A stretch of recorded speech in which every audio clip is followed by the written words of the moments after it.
Iryo tangazo ritangura ishirahamwe ESDDH ryibaza nimba umugwi w'igihugu jejwe agateka kazi na muntu mu Burundi CNIDH wobuzi koko icujejwe kukaba nkako ESDDH igaragaza amakenga ifise ku ruhara rw'uyo mugwi aho bibaza nimba ihohoterwa rya muganga Christophe SAHABO batarishigikiye bakaba barikoreye hamwe canke nimba uwo mugwi atanga uvuna nke ufise zo guhagararira agateka ka muntu eka baranibajije nimba uwo mugwi w'igihugu utahisemo kwirabira hirya kugira ngo ntiwiteranye n'inzego z'igihugu. Iryo tangazo kabaye kandi n'akaryo ko kwibutsa amanyanga yose yagiye araranga dosiye ya muganga Christophe SAHABO mu bijanye n'ubutungane. Aha bibutsa ko biteye isoni kubona uyo mufungwa yamaze imyaka 2 yose n'igice atarigera buranishwa mw'idonido kandundura. Iryo shirahamwe rimenyesha ko ryaguye mu gahundwa aho ryumviye ko muganga SAHABO yakuwe ubutarariye mu bitaro kwa Khaled aho yari karavurirwa agacomogwa amaserumu bacisha nk'imiti mu kumuvura agaheza agasubizwa mu ibohero rya Ruyigi agikitswe n'amagara.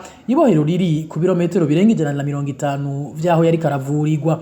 Ariko icababaje gusumba ibindi ishirahamwe ESDDH nkuko tubandanya tubisoma muri iryo tangazo nukubona umugwi CNIDH umaze hafi indwi mu gacerere kandi ivyo byose vyabaye urorera ntunagerageze guhagararira amategeko mu gusaba ko muganga SAHABO rekurirwa kuvugwa nari uwo muguzi neza ko muganga Christophe SAHABO agwaye indwara y'amafyigo insuffisance rénale mu gifaransa. Aha ESDDH yibukije ko abakoze ivyo bahonyanze ingingo ya 24 y'amategeko mpuzamakungu agenga abanyororo na cane ko abamukuwemwe amaserumu babikoze batabiherewe uruhusha n'umuganga yari kakurikirana uyo mufungwa. Mu gusozera iryo tangazo ishirahamwe ESDDH ryasavye umushikiranganje w'ubutungane guhagarika gatotezo kari kugakorerwa muganga SAHABO akongera kanamurekura atakirinze gusabwa kuko ku bwabo ari kazira ubusa. Ku ruhande rw'umushikiriza manza mukuru yasabwe kwirinda kugumiza mu munyororo umufungwa aremvye cyane kuko ibishobora gushika mu nyuma vyose ari we bizoheza bikabazwa. Nayo kubijanye n'umugwi w'igihugu CNIDH